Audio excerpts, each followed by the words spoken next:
seems like every year from like July through November, my kitchen turns into like a processing area for all my veg and my fruits. So here's most of the green plums that I pulled to thin.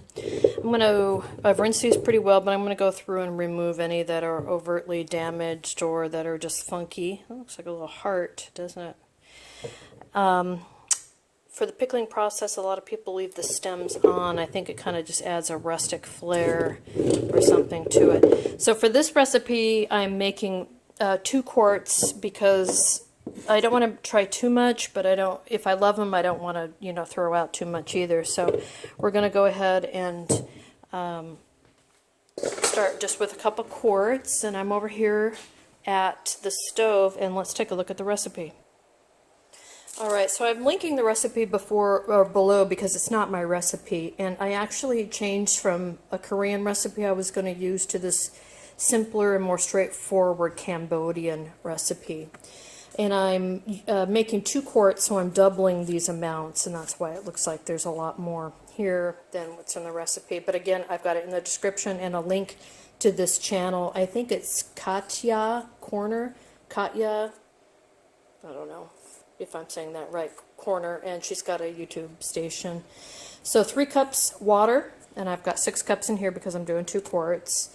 2 tablespoons sugar, and I've got 4 tablespoons in here. 1/3 of a cup of kosher salt, and I have 2/3 of a cup in here. So what we're supposed to do is bring the water to a rapid boil, add these 2 items, give it a stir, and let it boil for, I don't know, a minute or something, and then we'll go ahead and let it cool down enough to go into the jars. In the recipe she uses on her YouTube clip, she's using a recycled glass pickle jar, which is great. My jars can handle more heat because they're mason type jars or ball jars, and so I'm going to probably not cool it all the way down. I'll just cool it enough. But meantime, while this is happening, let's go stuff the jars.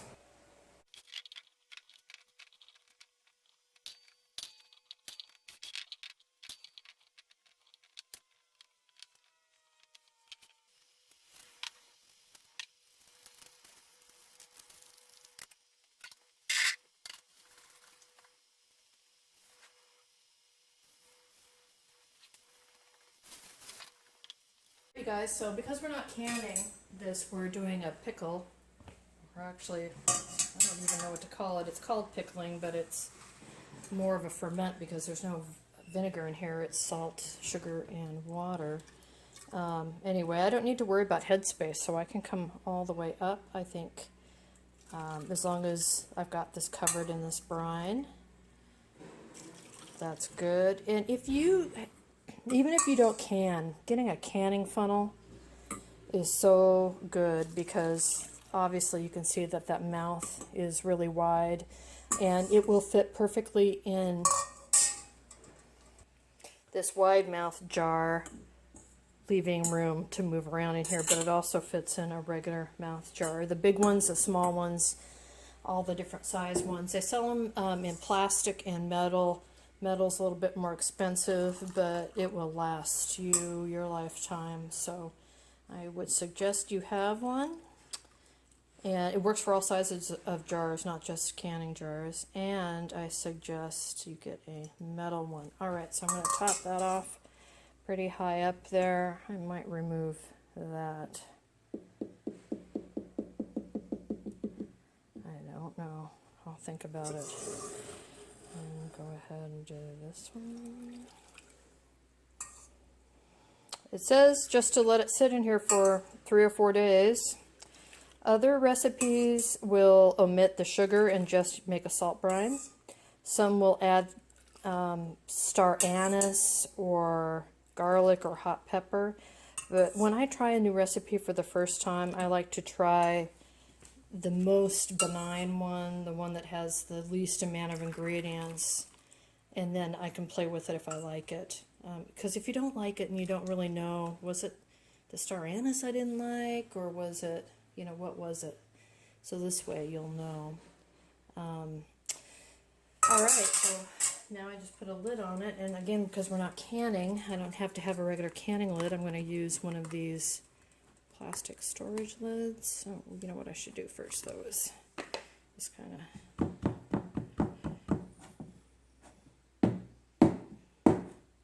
Again, I'm not canning, so it's not like I have to get all the air bubbles out. They'll come out on their own.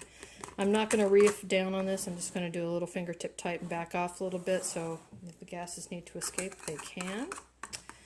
And I'm in the midst of doing a couple of projects here, but I'll put it over in my dish right here where I have,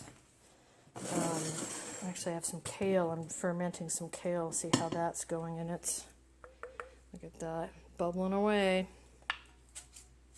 No need to burp it yet. So I'm going to go ahead and just put these in here. I always put any ferments into a larger size vessel just in case they decide they want to overflow.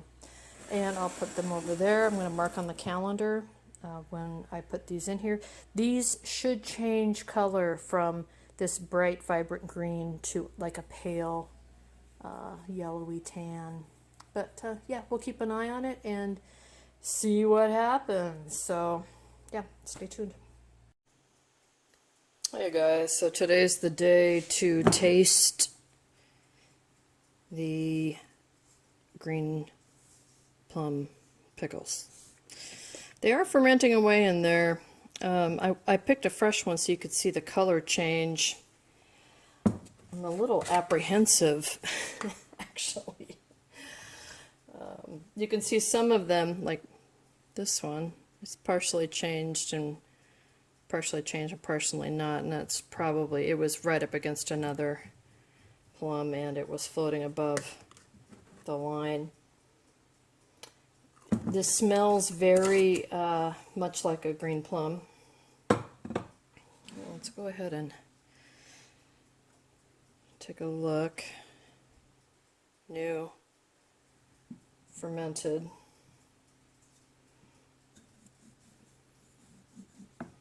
Cut into it. It's softer. It's definitely softer. It does have a little pip, but it should. Yeah, this is more like a green apple consistency. I don't even know if I can get it apart. Yeah, it doesn't want to come apart, but you can see the difference on the inside. So I guess, oh my goodness, here we go.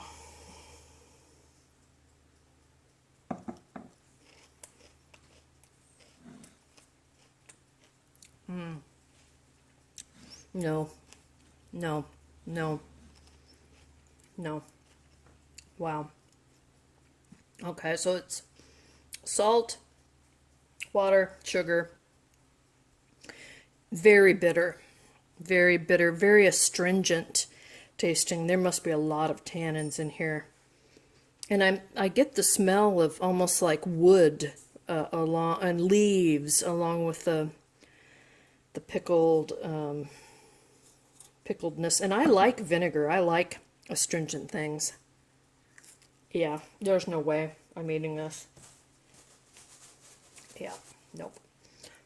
I think it would make my stomach upset, and it makes me upset. So a lot of work for nothing. If you have a different recipe for immature green plums or pears or peaches or apples, I've got all of the above that I'm having to thin, so I would really appreciate it. But I'm going to say not for me, maybe for you. I suspect this is an acquired taste. You know, if you grew up eating it, that would be different. But yeah, no. Nope. Okay.